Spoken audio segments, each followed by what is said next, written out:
Well, his was 30 years of creative chaos. Ours was 30 years of zagging, we hope. Yes. But Dan's talking from... I think what's interesting from our point of view is that we're 3 days apart in terms of our birth, if you want to call it that. And we both thought it was wonderful if I talked about my admiration for Wieden and Kennedy and why I found it inspiring. Hard as it may be. And there will be moments when there'll be long pauses. So just, can fill in for that. And hopefully Dan might find the odd thing to say about BBH. But it was just unique that we were both 3 days apart. Yeah. That's the trouble with really respecting your competitor. It's just like a weight in your pocket, Awful stuff. I just wondered how he got away with it. It goes on and on. He just goes on and on. I know. Ever since he stopped doing 15-second commercials, I think it's sort of gone downhill, personally speaking. Yes, you should have seen his radio back in the day, though. Do you know something? No client, I have to say this, no client has ever come into the agency for a first meeting and said, would you mind playing me your radio reel? I know. No, never. What Poor is that? radio. I do feel sorry for radio, actually, because sometimes you can do wonderful things, but no client ever in all the years in advertising has ever done that. Now, I became aware of Wieden and Kennedy. I suppose it must have been about 1987. I think it was really the launch of Just Do It.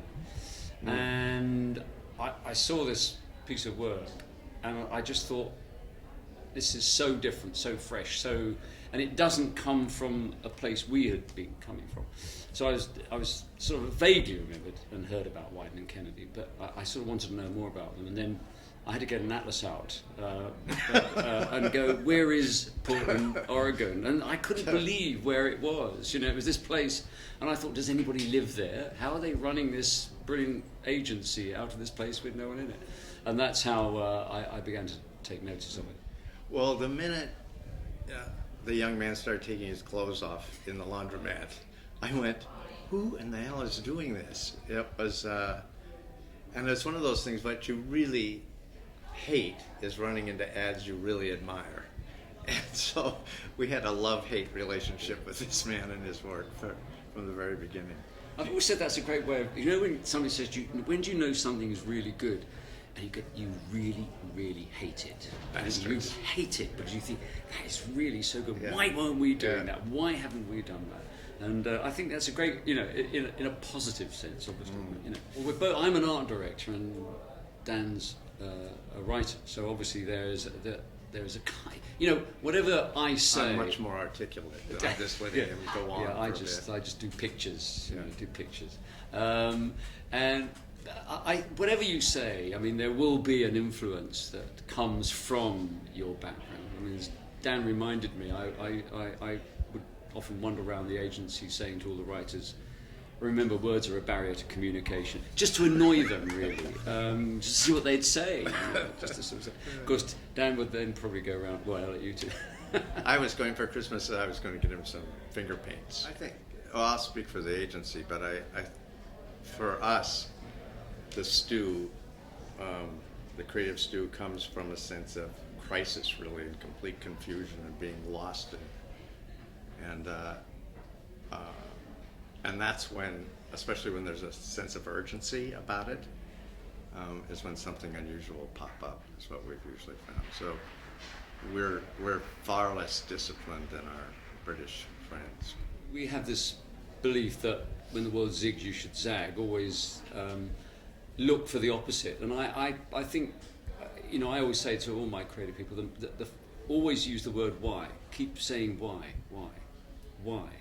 And I think it's a very important word that we use, just because it questions everything, doesn't accept everything. And I think you see so much work that just accepts that that's the way you do something, as opposed to, saying, challenging that. And I think the breakthroughs come when you challenge, and that's why we talk about zagging as a sort of a point of view. But I think there is an interesting, I think we're both very similar but also very different. Just in the fact that art director, writer, Dan's agency famously has this kind of, I know you talk about it, about chaos, where we're more disciplined, and we've always talked about processes that liberate creativity. And I think the interesting point about that is that clients always kind of want you to have a kind of way of doing it. They want to believe there's a formula for creating great work. And of course there isn't. And here is a wonderful example, I think, of two different agencies, both, I believe, hugely successful and produce fantastic work,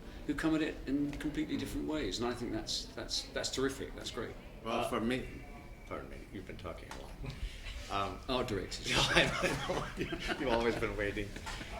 For me, I can tell you the next spot that I saw here at Cannes was the Xbox spot where this woman gives birth to a child that flies through his lifespan and ends up in the graveyard.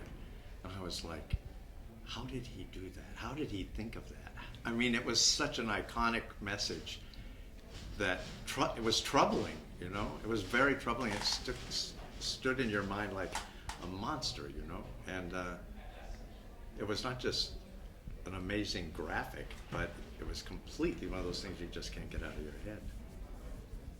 And I mean, for me, obviously, Old Spice was the thing that I mean, the first, always, the other thing when you hate, something's great because you hate it, you can always, and also remember the first time you saw it, and that's the other thing. And somebody walked into my office and said, John, I think you better have a look at this. And they got it up online, and there it was. And the thing that went through me was, first of all, I hated it because it was so good, naturally. And I thought those bastards, Wieden and Kennedy, have done something, again, truly brilliant. But then what happens is you then go, oh my, this is going to be fantastic for us because, we have a competitor called Axe, or Links, isn't it? And it's going to help me really go back to my clients and say, look, we really have got to now start pushing the edges of the envelope. We've got to really open it up. And I think that's the big difference, I think, between perhaps a couple of creative agencies looking at each other and maybe network agencies they're about business, we're about creativity. And they like to see each other fail because that's good for them, in my view. Whereas I think, for us, Wieden and Kennedy succeeding helps me sell better work. So it's a kind of, without sounding corny, it genuinely is. There's a win-win situation because they do Old Spice, we come back, and we've used it. I unashamedly play that to Unilever and say, look, this is what you should be doing. This is what you've got to beat. It makes our work better. That's brilliant. Well, it's not been easy, to be really honest. We began by hiring anybody that could say the word digital, and we'd give them a raise if they could spell it for us.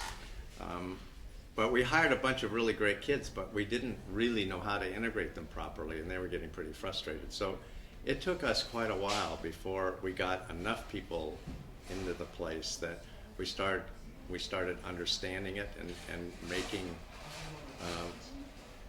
both sides sort of start learning from each other, and we've continued on, and I think we've done a pretty good job, but we're not as far as we want to be yet. It's a cultural clash in a way, and I'm feeling a lot more positive in the last year and a half than we were in the beginning when we started it. And well, I think I would echo that. I think we had a similar kind of. We've got to sort of understand this. We've got to learn about it. We've got to expand into these areas. But I sort of think there is this sort of, when a new bit of technology comes along, there's what I call a creative deficit, whilst everybody is trying to work out what it is and how it best works and what you should do with it and how you integrate with it. I mean, there is a huge rush into it, and everybody leaps into it saying, oh, television is dead and that's all over and it's all about this, which happens when any new bit of technology comes along. And I think we're coming through that now. I think we're growing up about it and we're more relaxed about it. So we've done similar things. We've brought people and integrated them into the agency as a whole, and we're far more relaxed about how we work with it, how we make it work. But I think the thing that we got wrong, or people were getting wrong, was the difference between persuasion and promotion. A lot of digital work was kind of promotion work, whereas we were classically coming from the persuasion field. And now, of course, you can put those. The important thing is to put both of those things together in a meaningful way. But I think the other thing, I mean, the great thing about an advertising agency, and when people say to me, "Oh, it's all changed," well, bits of it have changed. I think it's expanded what we do, but ultimately we're an ideas factory. You know, you go around the agency, and what you'll hear more than anything else is people saying, "So what's the idea? What's the idea?" And I think a lot of technology people have a sort of slight problem with that, you know, so they don't quite understand, what do you mean an idea? Do you just use this bit of technology? And well, technology is not an idea. It aids ideas, it develops ideas, it pushes ideas further, but you've still got to start with that silly old thing called an idea, which is absolute murder. Does your reputation sometimes get in the way of developing a relationship with a client? I think actually, I'm going to answer it. I think sometimes people do look at you and go, "Oh, he's too old to understand the new world," or "Does he get it?" It's a dreadful phrase that people use, "Does he get it?" which I loathe intensely.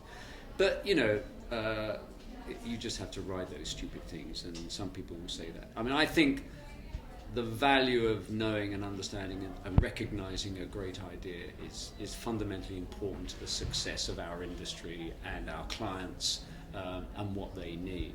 Implementation can be done by lots of different people, and I think as long as you remain open and positive, I think it's easy. At the end of the day, I'm very honored that for having this kind of an award, but I kind of actually know who I am, so it kind of brings me back to earth pretty quickly. And what I don't know, how close to the earth I am, my new wife points it out quite readily. I mean, our industry has become more global. You know, I mean, I always say that when we started in '82, you know, 95% of the briefs I worked on were first solely virtually for UK airing, whereas now it's almost the other way round. And you know, the global nature of our industry, because of technology and the way media works now, has grown enormously, and therefore has grown as a festival, and you have to kind of accept that. I think I would say you're a knight, and I am a knight. Yes, if the Queen's in trouble, I'm called upon this to go and means defend. nothing to him. He's a knight. But you know, my worry is that we're reducing creativity to a series of, you know, the top 10, and I think we've unleashed this beast, which is in some senses being abused by people because they come up with scam work, and I know there's a sort of serious thing about stopping it, but you know, you see it all the time, and I think there is a danger because money has now got involved with creativity. It's beginning to kind of infect it in a way which it didn't do 30, 40 years ago.